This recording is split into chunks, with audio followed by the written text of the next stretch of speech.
निज़ामाबाद शहर के यहाँ के असेंबली हलके के जितने भी हमारे मुसलमान बुजुर्ग भाई बहन हैं, मैं आप तमाम लोगों को सलाम करता हूँ।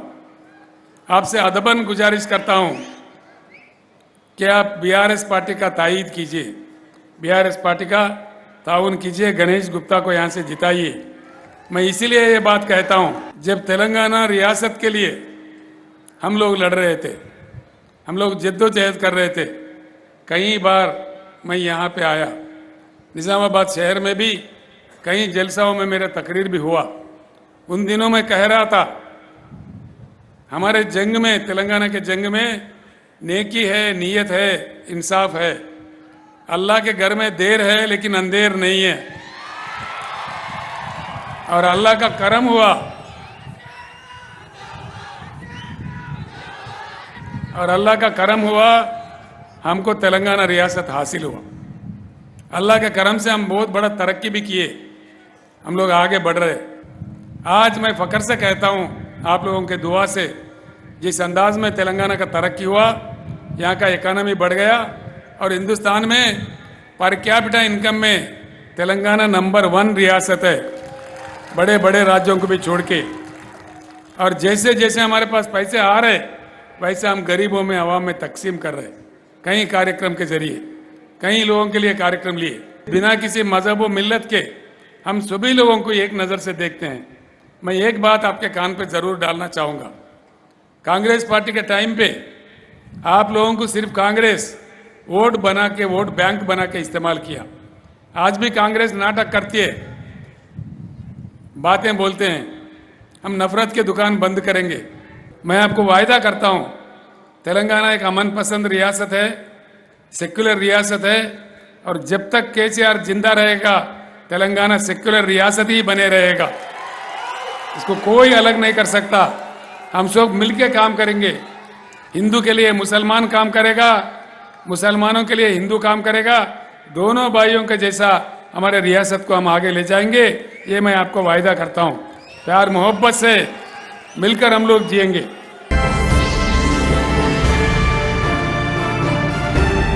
हमारे मुसलमान भाइयों से मेरी गुजारिश है, आप सोच समझ के चुनिएगा, तरक्की की तरफ देखिए, किस तरीके से हमारे ज़िंदगी में बदलाव आया है, किस तरह से हमारे बच्चों के शादी पे केसीआर साहब एक सेंसिटिविटी के साथ, एक ह्यूमैनिटेरियन अप्रोच के साथ आपके साथ खड़े हैं, किस तरीके से हमारे माइनॉरिटी मुस्लिम बच्चियों का और बच्चों का एजुकेशन के वास्ते केसीआर साहब ने फंड्स निकाल के दिए हैं। आप वो सोचिए, जो आदमी अपने बच्चों के बारे में सोचता है, जो हुकूमत अपने फैमिली के बारे में सोचती है, ऐसे हुकूमत के साथ रहेंगे तो हमारे फैमिली, हमारे बच्चे, हमारे आने वाले पीढ़ियाँ पुस्तियाँ भी अच्छे रहेंगे। ये बात पे आपको गौर करना चाहिए। बहुत लोग आते हैं, बाहर से आते हैं, यहाँ पे लड़के चले जाते हैं, लेकिन अल्टीमेटली इन लोगों के साथ रहना और इनके कारनामों के वजह से जो भुगतना पड़ेगा, हमें भुगतना पड़ेगा। निज़ामाबाद में शांति है, चैन है, अमन है। अभी बाहर से अलग अलग लोग आके यहाँ पे लड़ रहे हैं, आप उनके बातों में ना आइए, कार की निशानी को ओढ़ दीजिए। केसीआर साहब के जो सोच है, उस सोच को आप स्ट्रेंथन कीजिए, डेमोक्रेसी को स्ट्रेंथन कीजिए, सेक्युलरिज्म को आप स्ट्रेंथन कीजिए। मेरा ये आपसे अपील है कि पूरा निज़ामाबाद के हलके में बीआरएस पार्टी को आप सपोर्ट करिए। आपके साथ हम हमेशा है, आपके साथ जो स्कीम तैयार करे हैं उससे भी बेटर स्कीम्स आगे जाके मिलेंगे, उससे भी बेहतरीन तरीके के सोच हमने रखे हैं। तो आपसे मेरा इतना ही गुजारिश है कि कार की निशानी पे आप वोट दीजिए। ये फ़िरका परस्त ताकतों के बीच में आके आप वोट को ना डिवाइड करिए, तरक्की के तरफ आप खड़े रहिए, ऐसा मेरा अपील है।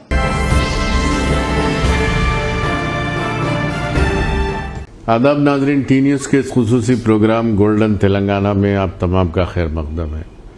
जैसा कि आप जानते हैं कि हमने अब तक कई कॉन्स्टिट्यूंसीज़ का दौरा किया और कॉन्स्टिट्यूंसीज़ की हकीकत आपके सामने पेश की, और आज हम हैं निज़ामाबाद अर्बन एरिया में। निज़ामाबाद अर्बन एरिया एक मशहूर और मारूफ असेंबली हल्का माना जाता है, और यहाँ पर जो कल्चर है, हैदराबाद के बाद निज़ामाबाद का कल्चर तकरीबन मिलता जुलता है। हैदराबाद ही समझिए, छोटा हैदराबाद है ये, और यहाँ पर गंगा जमनी तहज़ीब देखने को मिलती है हर जगह। यहाँ पर हमेशा जो जीत के आते हैं टीआरएस पार्टी से वो गणेश बिगाला साहब हैं, जो न सिर्फ हिंदू भाइयों में बल्कि मुसलमानों में बहुत ज़्यादा मकबूल हैं और मुसलमानों में बहुत अच्छा नाम उन्होंने कमाया है। सबको साथ लेकर चलते हैं, गंगा जमनी तहजीब की जीती जागती मिसाल है। हम आपकी मुलाकात उनसे कराने जा रहे हैं। वो बीआरएस पार्टी के उम्मीदवार हैं, तीसरी मर्तबा एमएलए बनने जा रहे हैं। तो नाज़रीन, आपकी तरफ से, टी न्यूज़ की तरफ से मैं गणेश बिगाला साहब का इस प्रोग्राम में खैर मकदम करता हूँ। आपका खैर मकदम है हमारे इस प्रोग्राम में। इससे पहले हर इलेक्शन में मुलाकात होती, अब ये थर्ड टाइम हैट्रिक मारने जा रहे हैं आप, कैसा लग रहा है आपको? अच्छा लग रहा है, अच्छा लग रहा है। ऊपर वाले का दुआ है, लोगों की दुआ है। मैं चाहता हूँ कि लोगों का आशीर्वाद मेरे साथ है जी। तो मैं जब भी लोगों में जाता हूँ, सबको सलाम दुआ करता हूँ, तो वापस हमको ऐसा खुशी से सलाम मिलता है कि हम समझ पाते, क्योंकि जैसे इलेक्शन, अभी मैं चौथा इलेक्शन लड़ रहा हूँ, तो वोटर क्या मतलब कैसा रिएक्ट कर रहा है, तो ऐसा आवाज़, ज़्यादा आवाज़ रहने की वजह से तो वो लोग ऐसा बताते, ऐसा मतलब गाड़ी स्टीयरिंग ऐसा पकड़ के ऐसा ऐसा कर रहे हैं। तो मतलब खुशी से इंशाअल्लाह आप जीतेंगे ऐसा जो नारे दे रहे हैं, तो ज़रूर हम उम्मीद है कि लोग हमारे साथ है, ज़रूर हम ही को जिताएंगे। तो पूरा उम्मीद के साथ हैट्रिक ज़रूर मारेंगे, मुझे तो पक्का इंशाअल्लाह। हम लोग 2 दिन पहले भी आए थे, बोधन गए थे, वहाँ से फिर कामारेड्डी भी गए थे और यहाँ के कुछ इलाकों में घूमने का मौका मिला। तो हर तरफ जो है मुसलमान हलकों में आप बहुत ज़्यादा मशहूर हैं जी। तो ऐसी क्या जादू की छड़ी है आपके पास? मैंने कुछ भी जादू नहीं किया। जो बड़ा सा जो उम्मीद मेरे पर आवाम लगाए, बस उसी को सही ढंग से मैंने इस्तेमाल किया। जो 5 साल मुझे आवाम ने मुझे दिए जिम्मेदारी कि निज़ामाबाद शहर को सुधारने का, वो जिम्मेदारी से मैंने काम किया। जैसे आपने गंगा जमने तहजीब बोले थे, और हिंदू और मुसलमान में सब मिलके मतलब मैं काम किया हूँ। मेन रोड से लेके, मेन एरिया से लेके गली गली में मैं डेवलपमेंट के लिए काम किया हूँ। और जब से हमारी आज़ादी आया, हमारा तेलंगाना स्टेट जब से हमारा आज़ादी आया, तब से अभी तक जो डेवलपमेंट नहीं हुआ मैं करके साबित किया। तो अब हम खुश है कि भाई हमारे एमएलए साहब अच्छे हैं और लॉ एंड ऑर्डर बहुत अच्छा मेंटेन किए। कभी लॉ एंड ऑर्डर का इश्यू कोई निज़ामाबाद शहर में नहीं हुआ। तो इसीलिए आवाम मतलब इसीलिए मशहूर है, क्योंकि कभी कभी सालों से वहाँ पे कोई नाली नहीं है, कोई रोड्स नहीं है, और वहाँ पे लीडर्स बहुत कम गए थे वो एरिया में। लीडर ज़रूर मतलब कारपोरेटर के लेवल के लोग गए, एमएलए लेवल के लोग जहाँ पे नहीं पहुँचे, वैसा गली में मैं पहुँचा हूँ।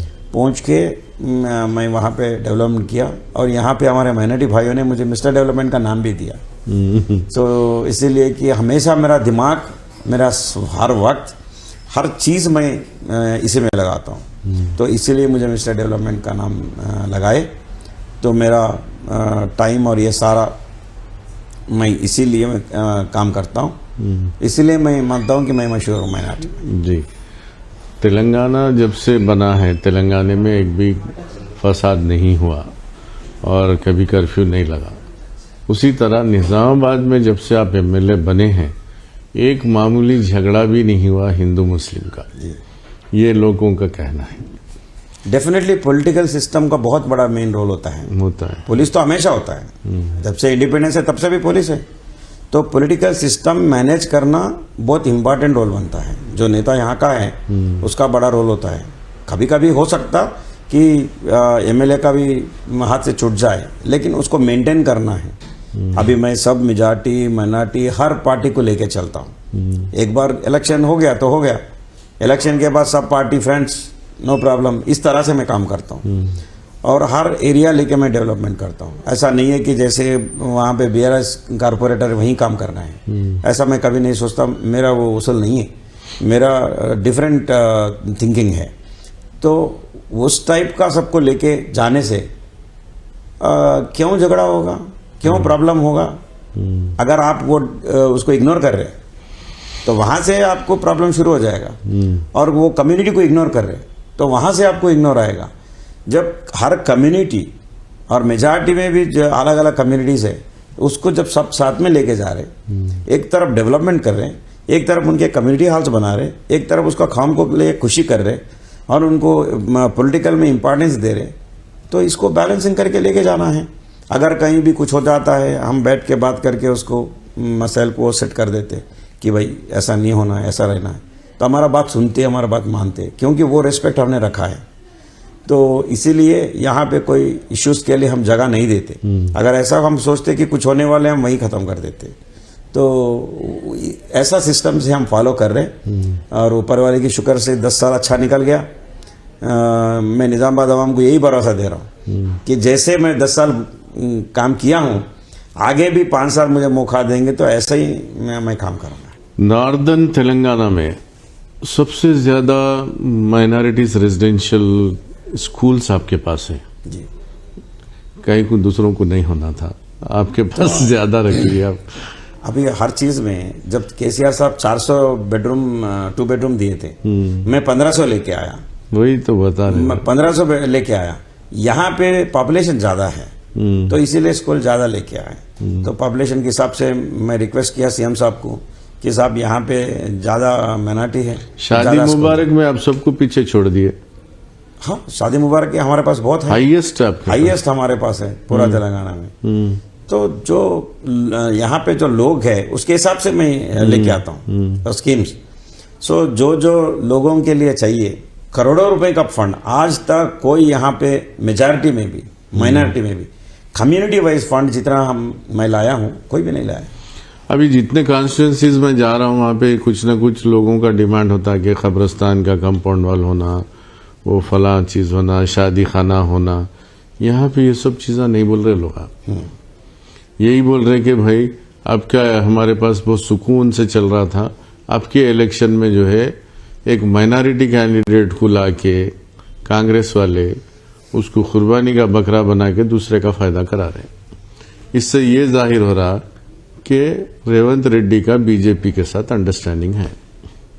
आपको महसूस हुआ है? बिल्कुल सही बात है। ये तो बहुत लोग बोले, ये तो बहुत लोग बोले कि अंडरस्टैंडिंग है, इसीलिए यहाँ पे शब्बीर भाई भी यहाँ पे भेजे। लेकिन हमारा निज़ामाबाद के आवाम बहुत अच्छे हैं, बहुत अच्छे हैं। डेफिनेटली जो सोच के भेजे शब्बीर भाई को वापस कामारेड्डी को भेज देंगे, क्योंकि कामारेड्डी वाले भी यहाँ पे हमारे माइनॉरिटी भाइयों को पूछ रहे कि भाई शब्बीर भाई हमको चाहिए, आप मत रखो। तो निज़ामाबाद वाले बोल रहे नहीं शब्बीर भाई हमारे मेहमान हैं, हमारा मेहमान नवाजी करके हम वापस आपको कामारेड्डी में भेज देंगे, ये हमारा वादा है बोल के निज़ामाबाद वाले बोल रहे हैं।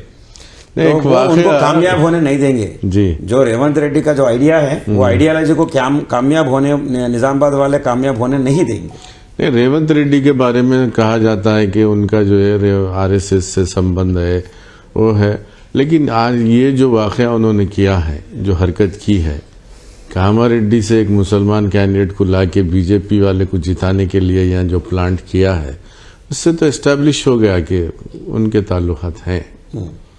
और ये गंगा जमनी तहजीब को बिगाड़ने का एक अटेम्प्ट है निज़ामाबाद की। तो उसके लिए आप क्या करें? लेकिन हमारे यहाँ पे माइनॉरिटी भाइयों भी बहुत अक्लमंद है, बहुत होशियार है और बहुत इमोशनल भी है, हमारे लिए इमोशनल है। वो लोग बोल रहे हम कौम के लिए वोट नहीं डालते, काम के लिए हम वोट डालते हैं। ये बात लोगों में है कि ज़रूर शब्बीर भाई होंगे हमारे काम वाले, लेकिन आप हमारे काम वाले हैं, अब आपका काम देख चुके हैं। हम नहीं चाहते कि निज़ामाबाद में शांति अमन खो जाए, ये होना चाहिए, ये खोना नहीं। निज़ामाबाद में अमन होना है, शांति होना है। हम नहीं चाहते कि कोई और आके इसको खराब करे। तो हम चाहते Bigala Ganesh Gupta is a proved person, development में भी प्रूव्ड पर्सन, ना किसी की तकलीफ किया, ना कोई व्यापारी को कुछ तकलीफ किया, सबके मदद किए और गरीब के साथ रहे। तो इसीलिए हम गणेश गुप्ता को ही वोट देंगे। ये हमारा माइनॉरिटी भाइयों में भी है।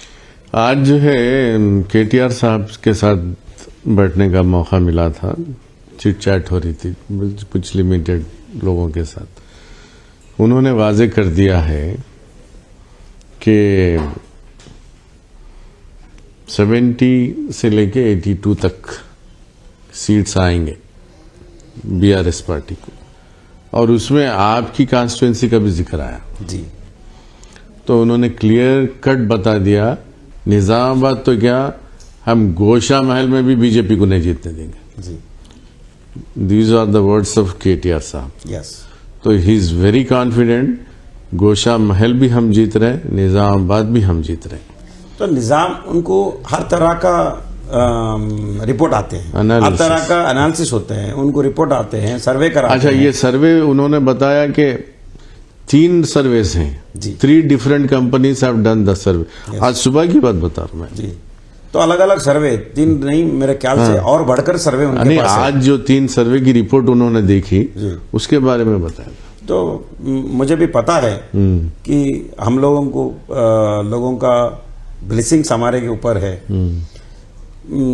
जरूर हम आने वाले अभी 30 तारीख को पक्का हम पॉजिटिव वोटिंग होंगे। 3 तारीख को डेफिनेटली रिजल्ट पॉजिटिव आएगा। ये आपका एडवांटेज क्या है गणेश भाई?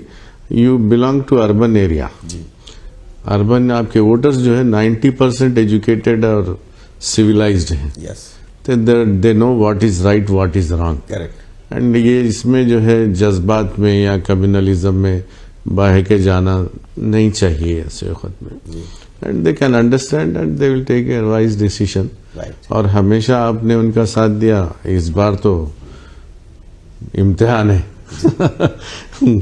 तो क्या कहना चाहेंगे लास्ट में आपके वोटर्स को? आप तो इतना चाहते हैं लोगों को, वो लोग भी बहुत चाहते हैं आपसे, बाहर ठहरे हुए हैं बहुत सारे लोग आपसे मिलने के लिए। तो ज़्यादा वक्त मैं आपका नहीं लूँगा, लेकिन लास्ट में बता दीजिए आप एक बार क्या अपील करेंगे अपने वोटर्स को? मैं निज़ामाबाद आवाम को, निज़ामाबाद वोटर्स को मैं यही अपील करना चाहता हूँ, जब अभी 10 साल जैसे मैंने काम किया हूँ उससे ज़्यादा मैं अभी काम करने को रेडी हूँ, क्योंकि मुझे अभी एक्सपीरियंस आया है। ये 10 साल एक्सपीरियंस आया है और मैं जानता हूँ हमारे निज़ामाबाद आवाम के लिए क्या क्या चाहिए। मैं 24 घंटे पानी देने का वादा किया निज़ामाबाद शहर में। ये शहर पहला होगा तेलंगाना में जो 24 घंटा पानी सप्लाई करेंगे। वाह, ये मेरा वादा है, ऐसा झूठा वादा नहीं है। हमने सारा इंतजाम करके, सारा कैलकुलेशन करके, सर्वे करके मैं ये वादा कर रहा हूँ। और अंडरग्राउंड ड्रेनेज जो हाउस सर्विस कनेक्शन है, ये सैंक्शन है, टेंडर है, ये भी हमारे गवर्नमेंट के पैसे से करने वाला है। और जैसे गाँवों का सेंट्रल गवर्नमेंट सर्वे कराते हैं ऑल इंडिया में कौन सा अच्छा गाँव, कौन सा स्टेट में अच्छे गाँव हैं। अगर म्यूनसिपालिटी का सर्वे होता है, सर्वे करते हैं म्यूनसिपालिटी का भी, तेलंगाना में निज़ामाबाद ऐसा शहर होगा, हैदराबाद के बाद कोई खूबसूरत शहर होगा तो वो निज़ामाबाद होगा। इंशाल्लाह। ये हम काम करेंगे, दिन रात हमारा मेहनत करके, हम ज़्यादा से ज़्यादा फंड लेके हर कौम को खुश रखेंगे और गंगा जमुना तहजीब के जैसे हम निज़ामाबाद शहर को चलाएंगे और किसी का यहाँ पे मौका नहीं देंगे, कोई दंगाबाजी का, ऐसा कोई कम्युनल राइट्स का हम जगह नहीं देंगे। हम ये भरोसा हम लोगों को इसी अमन, इसी शांति से निज़ामाबाद को चलाएंगे। तो नाजरीन, ये थे गणेश बिगाला साहब जो 2 मरतबा एमएलए बन चुके हैं और तीसरी मरतबा भी बनने जा रहे हैं और उम्मीद है कि वो हैट्रिक ज़रूर बनाएंगे। क्यों ना हो कि उनके साथ अवाम है, उनके साथ वोटर्स हैं, तमाम तबके उनके साथ हैं और बहुत ज़बरदस्त हरकियाती क़ायद माने जाते हैं ये यहाँ के। हमारी नेक तमन्नाएं भी उनके साथ हैं। देखिए साहब, इस वक्त मुकाबला तो सेरुखी मुकाबला है निज़ामाबाद में। एक तो है बीजेपी के धनपाल, दूसरे शबीर अली साहब कांग्रेस से, तीसरे हमारे हरदिल अजीज़ क़ायद बिगाला गणेश गुप्ता साहब जो मुसलसल 2 मियाद के लिए मुंतखब हो चुके हैं और अल्हम्दुलिल्लाह उनका काम बड़े शानदार पैमाने पर चल रहा है।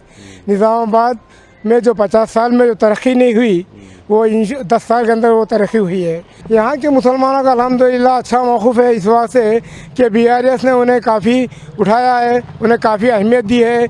और सबसे बड़ी साफ बात यह है कि हमेशा जो फ़िरक़ा परस्त में ये का गढ़ बना रहता था, एक 10 साल से तो बिल्कुल पूरा अमन हो गया है, अमन शांति से चल रहा है काम। यहाँ पर आपस में भाईचारे का इजाफा हुआ है और फ़िरक़ा परस्ती का ख़त्मा हो गया है। तो हम ये चाहते हैं कि ये हमेशा दौर चलता रहे ताकि हमारी आने वाली नस्लें भी इसमें अमन चैन के साथ सुकून के साथ यहाँ रह सकें। निज़ामाबाद अर्बन एमएलए आली जनाब बिगाला गणेश गुप्ता साहब 8 रेसिडेंशियल स्कूल लाए हैं। 8 रेसिडेंशियल स्कूल के अंदर 4,200 बच्चे जो पढ़ रहे हैं, एक एक बच्चे के ऊपर 1,20,000 रुपये खर्चा किया जा रहा है। इसी तरीके से निज़ामाबाद के डेवलपमेंट के अंदर, निज़ामाबाद के मुस्लिम एरिया के अंदर 10 साल कांग्रेसी गवर्नमेंट थी 2004 से 2014 तक, लेकिन कोई डेवलपमेंट नहीं किया गया।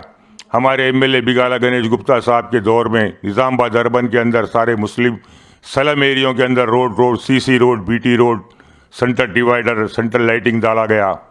हम उनके तहे दिल से शुक्रगुजार हैं और निज़ामाबाद की आवाम से हम गुजारिश करते हैं, तेलंगाना की आवाम, हमारे सारे मुसलमान तेलंगाना की आवाम हमारे बीआरएस पार्टी कार के निशान को वोट डालकर भारी अक्सरियत से कामयाब बनाएंगे। निज़ामाबाद अर्बन के सारे हिंदू, मुस्लिम, सिख, ईसाई भाइयों से मेरी गुजारिश है कि आप लोग 30 तारीख के दिन, 30 नवंबर के दिन कार के निशान को वोट दीजिए। सिर्फ़ और सिर्फ कार के निशान को वोट दीजिए और गणेश गुप्ता साहब को भारी मेजॉरिटी से जिताइए। आप लोग जानते हैं कि 40 साल में जो काम नहीं हुआ वो सिर्फ 8 साल के अंदर एमएलए गणेश गुप्ता साहब करके बताए और सारे निज़ामाबाद को इतना डेवलप करे कि लोग यहाँ नए लोग जब आते हैं तो देखते हैं तो परेशान हो जाते हैं। और हमारे स्कीम्स भी ऐसे हैं तेलंगाना के केसीआर साहब के, जो शादी मुबारक है, रेसिडेंशियल स्कूल है और दूसरे भी सारे बच्चा जब पैदा होता है तो मरे तक की स्कीम हमारे पास है टीआरएस पार्टी में। और सारे इंडिया में इतने स्कीम नहीं हैं जितने हमारे पास टीआरएस पार्टी और तेलंगाना में हैं। तो मैं सारे भाइयों से अपील करता हूं कि सिर्फ़ और सिर्फ गणेश गुप्ता साहब को वोट दीजिए और भारी मेजॉरिटी से जिताइए। इस सुनहरे तेलंगाना के हकीकी मकसद के हुसूल के लिए, हमारी तरक्की की रफ्तार को बरकरार रखने के लिए बिलखुसूस मैं अक़लियती वोटर से अदबन गुजारिश करता हूं। लम्हों की गलती से सदियों को सज़ा मिलती है। कांग्रेस के दौरे हुकूमत में हमें कुछ नहीं मिला सिवाय फसादात, सिवाय नौजवान बच्चों को जेलों की सोबत के अलावा हमें कुछ नसीब नहीं हुआ। इसलिए मैं अदबन गुजारिश करता हूं, ज़िले निज़ामाबाद के मुत्तहदा निज़ामाबाद में जहां कहीं भी बीआरएस के कायदीन जो है कार के निशान से खड़े हुए हैं, मैं आज लोगों से गुजारिश करता हूं उनको भारी अक्सरियत से जिताए। बिलखुसूस निज़ामाबाद में गणेश गुप्ता साहब को, जो अक़लियती कायदीन के स्लोगन से काफ़ी जो है फेमस है कि उनके काम के ज़रिए यहाँ के लोगों ने, यहाँ की सहाफ़त ने उनको मिस्टर डेवलपमेंट का नाम दिया गया, जो काफ़ी मशहूर है। हिंदू और मुसलमानों को दो आँख की तरह समझते हैं। मैं बिलखुसूस पढ़े हुए तबके को, उलमाए कराम को, मिली तंजीमों को इस प्लेटफॉर्म से अपील करना चाहूँगा कि केसीआर साहब की मुदब्बिराना सियासत की वजह से हमको एक बार फिर उनको जिताकर असम्बली के लिए और जो है गणेश गुप्ता को और दिगर निज़ामाबाद से कॉन्टेस्ट करने वाले बीआरएस के उम्मीदवारों को भारी अक्सी से जिताकर असम्बली की तरफ रवा दवा करें। मैं आप तमाम लोगों से, तमाम तेलंगाना के लोगों से, निज़ामाबाद के सारी माइनॉरिटी से और मेजॉरिटी से ये बिल्कुल गुजारिश करता हूं कि अपना वोट जिस तरीके से 2014 में, 2018 में दिए थे उस तरीके से इस बार भी केसीआर साहब को भारी अक्सरियत से तेलंगाना से और निज़ामाबाद से बिगाला गणेश गुप्ता साहब को वोट देकर जिताए। तो वोट देने का मकसद इसलिए है क्योंकि ये ऐसा चीफ मिनिस्टर है जो 10 साल इख्तिदार के अंदर आज तक तेलंगाना के अंदर कर्फ्यू का कहीं पर भी माहौल नहीं हुआ, कहीं पर फसादात नहीं हुए, कहीं पर किसी भी किस्म की शरपसंदी नहीं हुई। केसीआर साहब एक ऐसा कायद था जो ना कि सिर्फ निज़ामाबाद, तेलंगाना की पूरी सतहों के अंदर अमन व अमान को बरकरार रखे। तो लिहाजा मैं आप सब लोगों से गुजारिश करता हूं कि टीआरएस पार्टी को जिताइए, कार के निशान को वोट दीजिए। नाज़रीन, आप दीजिए इजाज़त, क़य्यूम अनवर को मिलते हैं अगले प्रोग्राम में, अगली कॉन्स्टिट्यूंसी में। देखते रहिए टी न्यूज़, तेलंगाना के दिल की धड़कन। खुदा हाफिज़।